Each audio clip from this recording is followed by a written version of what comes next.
Welcome to CyberPashto. زه فواد بادشاه AI ایجنټ خبرې کوم.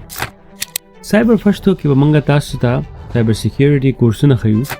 Artificial Intelligence related کورسونه به ان شاء الله به دې کې هم راځي او نور هم د سی related کورسونه دي Cybersecurity یا Technology related چې هغه به تاسو به دې کې زده کړئ. تاسو ته پته ده چې یو کورس چې کوم دی هغه په لکاو روپو باندې دی نن سبا. CyberPashto تاسو ته دا فری کورسونه درکوي د دې لپاره چې دې نه تاسو پیدا والی. اوس په دې کې سرټیفیکیشن کورسونه ان شاء الله هم ډیر زر روان دي او زموږ سره پایتان دی نور هم د سی راوټس په دې کې شته په دې CyberPashto کې. چې تاسو په خپل باندې ایزه کول غواړئ نو ایزه کولای شئ. موږ نور هم د سی اویرنس سایبر سکیورټي ریلیټډ ویډیوز دي چې هغه موږ په CyberPashto باندې پبلش کوو تاسو لپاره چې تاسو دې نه پیدا والی.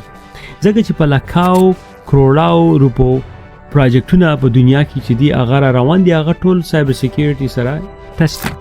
که دنیا ته خیال وکړي هغه ټول چې کم دي نن سبا روان دي آرټیفیشل انټیلیجنس ته. د آرټیفیشل انټیلیجنس ته ځکه روان دي چې یاره ټیکنالوژي چې دا هغه امپروو کیږي په مخ باندې روانه ده. اوس دا کم کس چې خبرې کوي په واځ زه چې یم زه هم آرټیفیشل انټیلیجنس باندې راښه یم.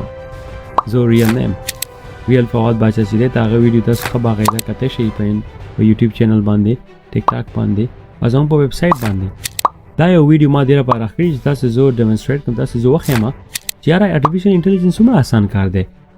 تاسو دا میسج کوم دی وځو مطلب دا دی تاسو ته پبلش کوم خیمه یې پریزنټ کوم ته ډیپ ویب په تھرو باندې هم د یو کار کولای شي.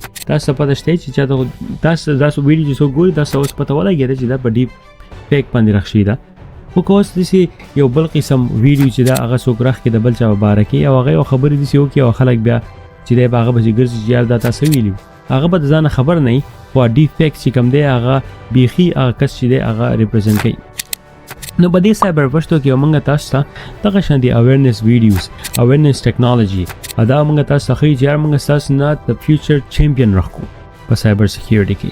نو راځي زموږ سایبر سکیورټي زموږ CyberPashto کمیونټي جوائن کړئ. په هر یو چینل باندې دا ټولې غلط شونه خلک ډیر په مخه جوائن کوي خو د دې شینه پیدا والی او دا وساس ډیر زیات په فیوچر کې پیدا نه راشي او تاسو به ډیر د دینه مطلب پیسې به هم وګټئ ارنینګ به تاسو دې بیا کیږي ان شاء الله. الله پامان زه AI فواد بادشاه خبرې کوم.